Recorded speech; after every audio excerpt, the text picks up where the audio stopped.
going, guys?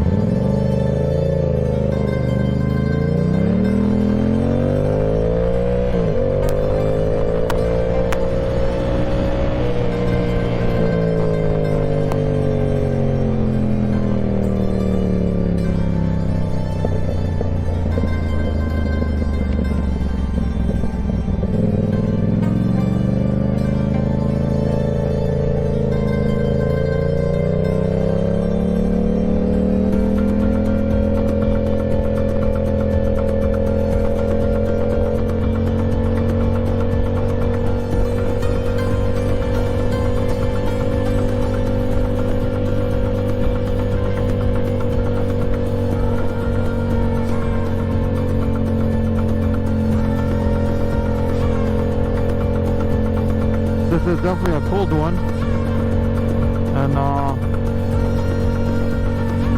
my tires need warming up.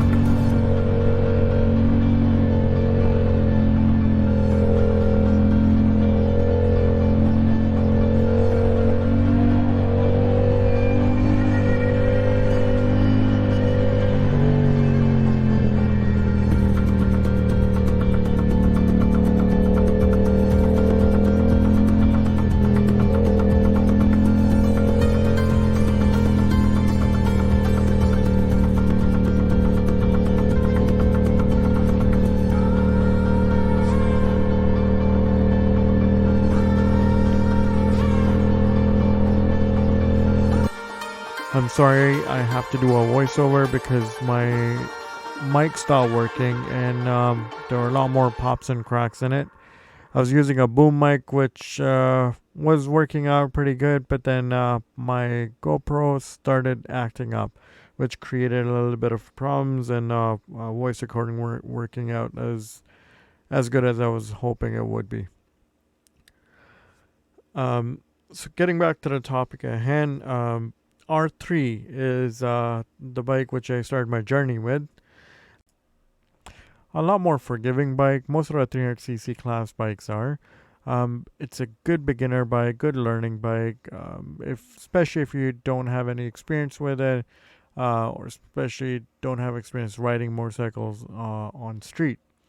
This is something which can help you learn how things can go sideways and prepare yourself for the worst, and also prepare yourself to learn the capabilities of motorcycle. I did a course to get my M2, which is the road test. And the road test I did was with Learning Curve. Hats off to these guys. You could pick any of the bikes which are there, and they would gas it up for you, get it serviced, and get you to get on it, throw your leg over, and test the waters. And if nothing else, this is my advice to you guys, people who are trying to learn how to ride a bike or trying to get a license. Go through a course, or go through a company who offers a course and does a M2 exam for you. There's a bunch of motorcycle schools on Service Ontario website. Please take a gander. Um, it would pay off, if nothing else, just to be able to try different bikes, sports, naked, cruisers, dual sports. They have all of them. All of them are 300 cc's, and if you have any questions regarding them, most of the instructors there have experience riding those bikes, so they should be able to help you. Um, so I got my M2, and was preparing for M. Decide to buy a new bike. I went to go buy R6. Didn't have R6. R6 stopped production in 2021. That was the last year. After that, in our 2022, it was R7 moving forward. And I'm glad I did get R7, mostly because of the fact that the R6 was a lot more powerful, and I didn't have enough experience with the heavier bike in order for me to throw my leg over R6 and know exactly what I'll be doing. Um, I ended up buying R7, sold my R3. The gentleman who was supposed to come get the bike came a little bit early. My course was a little bit after, uh, but I didn't want to miss out on sale, so I sold it. And I was like, okay, I'll make do. I'll make do with R7. This is where it went wrong.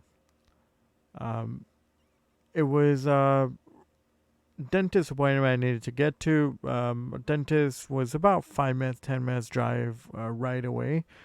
Um, and my exam coming soon. I was trying to get some practice on a brand new bike.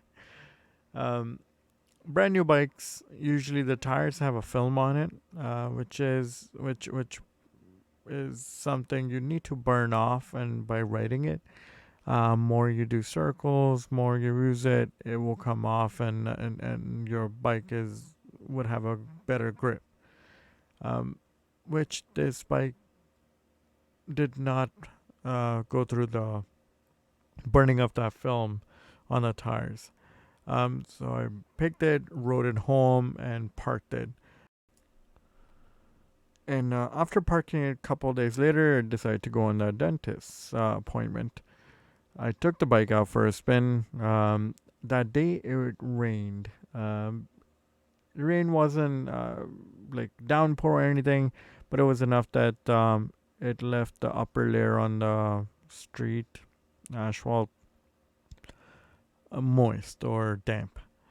Um, Year before that, they did do a construction on the property, on the street. They dug up the entire street, and they uh, changed the sewer lines, main lines, storm drains, all the fun stuff. They never brought a sweeper to clean the road after the fine dust and the stone chips and God knows all the debris which was still sitting there. Sat over there. It rained, so it probably made it more slippery, a little more shiny. So I didn't realize I was at a stop sign, waiting to make a left turn. About 5 kilometers per hour was my speed at that time. And I started turning. I didn't lean or anything else. I didn't do anything heroic or stupid. Um, start to go slow, but as I was turning, I felt like my back tire started to give out. I may have panicked, and probably gave it a little bit more gas, which made the back tire spin faster and got the bike to go slid right slid out right from underneath me. That what was a big shocker. The clutch bent, the bar end bent, the engine cover, or not the cover, but the engine itself, that was the one which was damaged. It was just a metal portion of it, so it scraped, and that's about it. But that's essentially what happened. After that, I had to get the bike up on my own, which was a little bit heavy. And I luckily there was a mom which was in the car taking a kid to school, or whatever reason, and the kid was not in the school that time. But so mom decided to come and help me lift the bike up. Um, at that time, I couldn't feel any pain or anything. The only thing I could for sure uh, can say was that ego was bruised.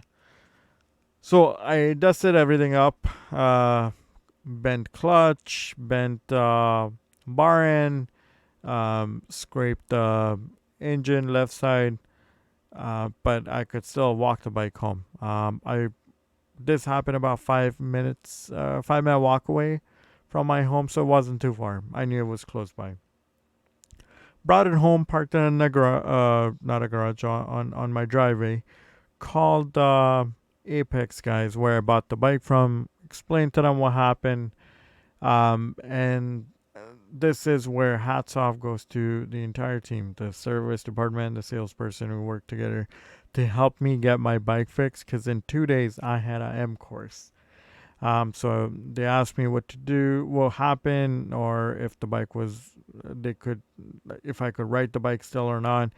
They kind of gave me a pointer what to do. I bend the clutch lever downwards so it doesn't hit, so I could shift gears and write it in. Um, and that's what I did essentially. They made time for me to get this replaced and be able to take the bike for the test, road test or highway test, class M.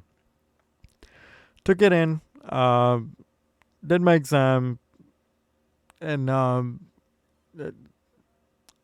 little bit of a rash, road rash on the side of my leg, a little bit on the elbow, um, left butt cheek, I believe, or side bone.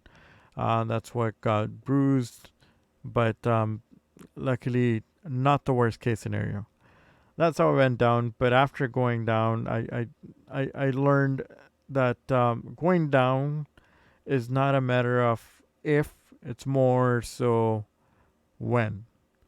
And if you don't prepare yourself, things usually go sideways.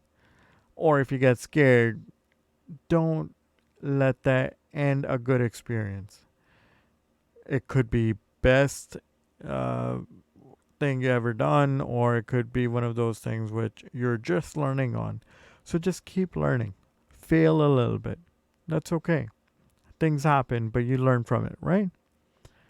So yeah, that was my story for the crash. Thank you for the talk and allowing me to get it all out. Unfortunately, my mic doesn't work that well, so I have to find a replacement. And hopefully, the next one would be a little bit more, um, you know, scenic road and a little bit more conversation while I'm riding the bike instead of doing a voiceover. Have a good night, guys. Thank you so much for subscribing. Please comment, like, subscribe if you have any suggestions, if you have any questions. If you want me to walk you through, like a walk around for my bike, please let me know. I'll be happy to list things which I have added on the motorcycle. There's a whole list of it which I did to kind of, you know, make it mine. I'll be happy to share that. Have a good night. Talk to you soon. And thank you so much for watching.